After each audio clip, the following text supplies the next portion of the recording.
Hello what everyone! For today's ganap, ang cravings natin ay potato cheese balls. Tara at samahan niyo akong gumawa ng potato cheese balls.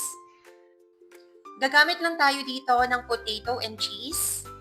At dahil tayo ang naatasang magbalat ni Miss Minchin sa mga patatas ni Princess Sarah, tara balatan natin at hiwa-hiwain na din ang mga patatas. After nating hiwain, ilagay natin sa kaldero, lagyan ng tubig at hayaang kumulo hanggat lumambot.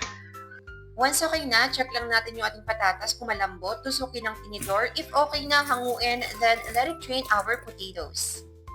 In a bowl, ilagay lang yung mga patatas natin. So habang mainit pa yung ating patatas, i-mash na natin kasi mas madaling i-mash ang patatas habang mainit pa ito. Maglagay na din tayo dito ng 1/2 cup of white sugar.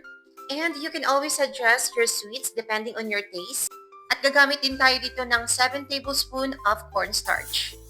Mekos-mekos lang natin all together. Dito, gagamit lang tayo ng tablespoon as our measurement.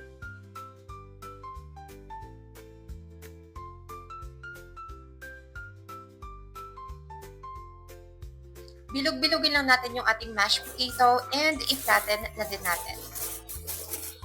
Lagyan na natin ng palaman ng ating mashed potato. Dito gumamit ako ng cheese. And then after nyan, balutin lang natin ng maigi. At bilog-bilogin natin ulit. Wash lang natin yung balls sa eggs at i-coat na din sa ating breadcrumbs.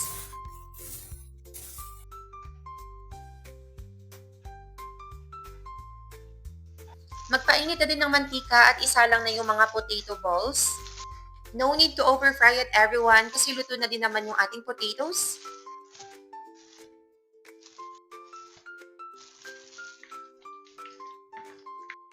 Once na golden brown na yung mga balls, hanguin lang natin at okay na to.